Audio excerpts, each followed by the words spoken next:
Olha, quando você acha que já viu de tudo nessa vida, acontece alguma coisa, ou você sabe de algo assim que te passa a rasteira e mostra pra você que você de fato não viu tudo ainda e você não sabe tudo sobre essa vida não.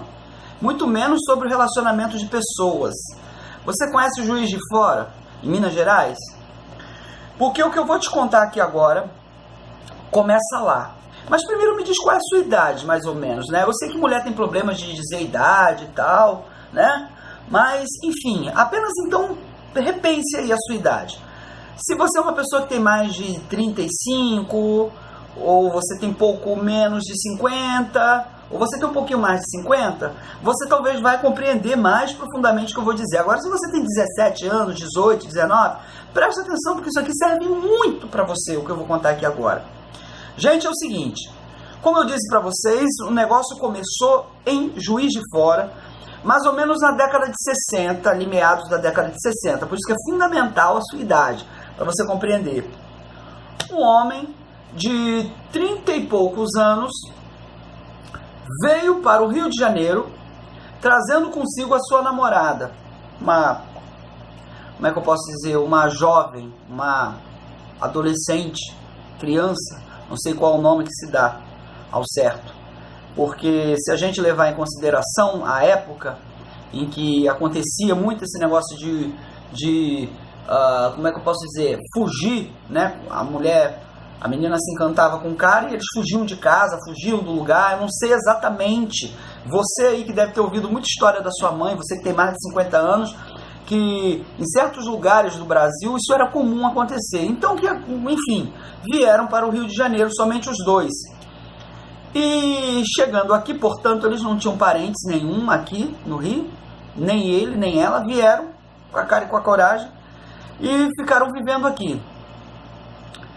Quando ela tinha 13 para 14 anos, ela engravidou. E para vocês terem noção, gente, mesmo ela já estando grávida, ela em momento algum sabia que ela estava grávida. Acredita nisso? Acredita?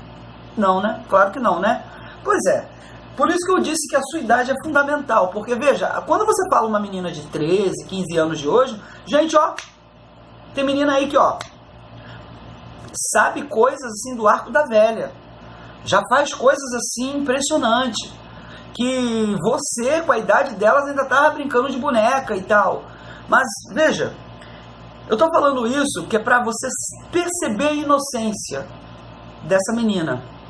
Então, ela estava grávida e no dia que ela foi ter o seu filho, ela dizia que estava com dor de barriga. Falou para ele, né, pro marido, no caso agora, namorado, né? Que estava com muita dor na barriga, aí ele virou e falou, deita ali e tal. E foi chamar uma parteira do bairro. Então, ó, pense bem, a gente está falando da década de 60, velho. Não tinha esse negócio de fazer pré-natal, ultrassonografia em 3D, esquece isso. Ainda mais para pobres. Se você era uma pessoa que tivesse uma condição, morasse numa região metropolitana, você morava no centro do Rio de Janeiro, você morava no centro de São Paulo, é uma coisa. Mas você do interior e ficar num lugar afastado, como a Baixada Fluminense, aqui no Rio de Janeiro, como é que é o nome do lugar? Queimados, não? Agora, é Queimados, eu acho que é Queimados, não tenho certeza absoluta não, mas se não for Queimados, é um lugar vizinho. E aí ela sentiu dor na barriga. Gente, essa história é verdadeira, tá?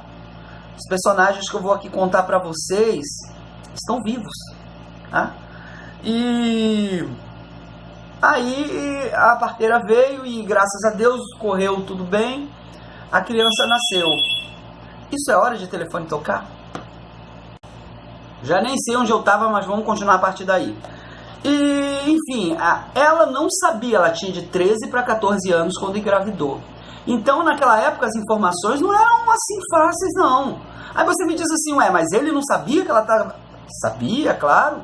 Ele era um homem. Ele já tinha aí 34 anos. Imaginou? Pois bem. Teve, então, o filho. E a vida dela, depois que veio para cá, para o Rio de Janeiro, a vida dela se transformou em um inferno. Ele batia nela, ele era extremamente controlador, possessamente ciumento, ou seja, ciumento doentio mesmo, ou seja, não deixar ela fazer nada, entendeu? O cara humilhava ela de todas as formas. E lá, em Juiz de Fora, ela também tinha sido rejeitada pelos pais. Estou entendendo? Razão pela qual ele a trouxe para o Rio de Janeiro. Foi mais ou menos uma coisa que no interior de várias capitais do Brasil, de vários estados do Brasil, melhor dizendo, aquela coisa de uma família extremamente pobre, aí aparecia alguém, aí uma forma até de salvar a criança ali da miséria, da extrema pobreza, que hoje a gente diz, eu sou pobre, não sei o que é pobre, mas você tem uma casinha, você tem um carrinho mais ou menos, você tem um Bolsa Família. Pobreza? Eu pergunto a você que está me vendo aqui agora, que é pobre, que tem 50 anos, 40, de como é que era na época da sua mãe, do seu pai, dos seus avós. Como é que era? Aquilo que era pobreza. Hoje em dia a gente parece que é rico, comparado aos pobres de antigamente. Enfim, ela chegou no Rio de Janeiro, teve esse filho e a vida dela virou um inferno. Só sofrimento, só sofrimento. Ele era um homem extremamente ciumento, como eu disse para vocês. Imagina, ela nova, não sabia nada, fora da escola, longe da família, não tinha quem recorrer, enfim. Depois teve outro filho. Depois teve outro filho. E a vida foi piorando cada vez mais. E depois teve uma filha. Aí a vida virou um inferno de vez. Ela não queria de jeito nenhum mais ver os filhos. De jeito nenhum. De jeito nenhum mais ver os filhos. E o que aconteceu foi o seguinte, que nessa rejeição dos filhos, ela foi embora. Sim, ela foi embora. Simplesmente não aguentou mais. Chegou um momento em que ela não aguentou mais. Eu tenho que ter maior cuidado, gente, com o que eu vou falar aqui agora, porque a pessoa vai assistir a esse vídeo. É uma pessoa que eu tenho grande admiração, uma grande profissional, a pessoa que me mandou, eu admiro muito, né? Quero já deixar bem claro aqui pra você, tá, minha amiga? Eu te admiro muito como pessoa, como profissional que você é, tá? Que eu conheço o seu trabalho, assim. Então vamos dar nome aos bois. Vamos chamar, tenho tudo anotado aqui pra não esquecer, de José e Maria. José, o sujeito, Maria, a que engravidou, né, 13 para 14 anos, e vamos chamar de Márcia, a caçula. Essa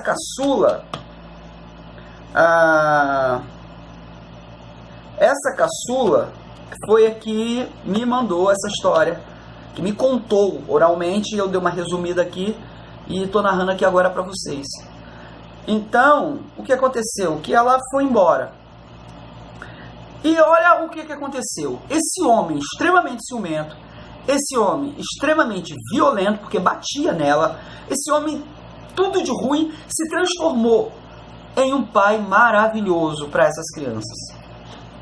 Sim, ele dava amor, dava carinho, ensinava, transmitia todos os valores.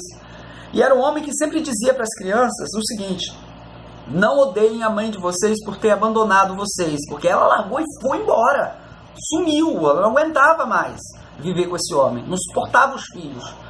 Então o que aconteceu? Ele educou as crianças a não odiá-la, falou: não odeie a sua mãe, porque eu fui responsável por isso, né? Ou seja, todos os 4 filhos sabem hoje, os 4 estão vivos, graças a Deus, os 4 sabem hoje que a culpa foi toda do pai, e o pai admitiu essa culpa.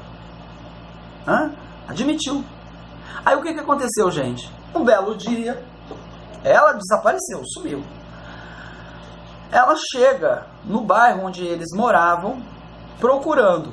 Não encontrou, porque eles já tinham se mudado, não moravam mais na casa onde ela os havia deixado. Mas aí aquela coisa, perguntam aqui, pergunta ali, e chegou.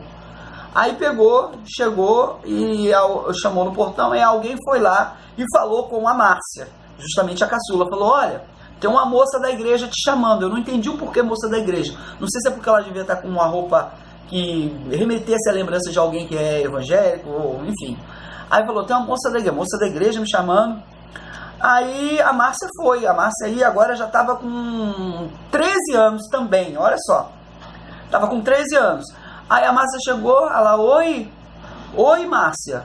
Ela, Márcia, você me conhece? Sim, eu te conheço. Eu sou sua mãe. Ela, você é minha mãe? Sim, eu sou sua mãe. Ou seja, gente, ela voltou e reencontrou os filhos. E nesse momento aconteceu aquilo que parece aquela coisa meio de novela, mas aconteceu que o pai estava em casa. E ele saiu e veio. Aí ela pegou e falou assim, ó, tô casada. E para ele assim foi um baque tremendo, e que pela primeira vez, segundo a Márcia, ela viu o pai dela chorar. Ele chorou porque, segundo a Márcia e os demais filhos, ele nutria por ela um amor assim que eles nunca viram. Eu sei que você pode estar assustado, você deve estar pensando, peraí, que amor é esse? Que bate, que humilha, que é extremamente ciumento, extremamente violento, que isso não é amor. Isso não é amor, isso é egoísmo, isso é narcisismo, isso é qualquer ismo, menos amor. Pois é, segundo a Márcia está vivíssima, repito, todos estão vivos, exceto um. Eu disse todos, mas um dos principais aqui faleceu, é justamente o pai. Ela confirma isso.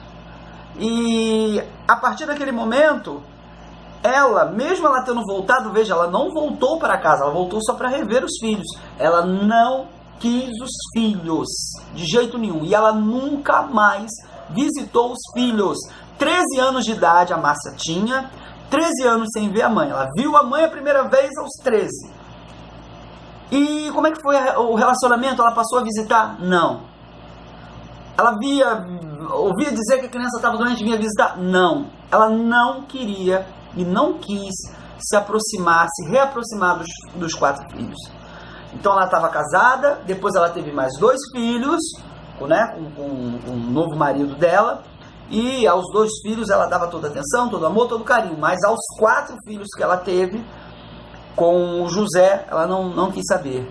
Aí olha o que aconteceu. O José faleceu 2 meses depois, porque depois que ela foi embora, gente, eu sei que você deve estar achando estranho isso, mas depois que ela foi embora, daquele dia que o José a viu, que o José chorou, quando falou, ó, eu estou casada.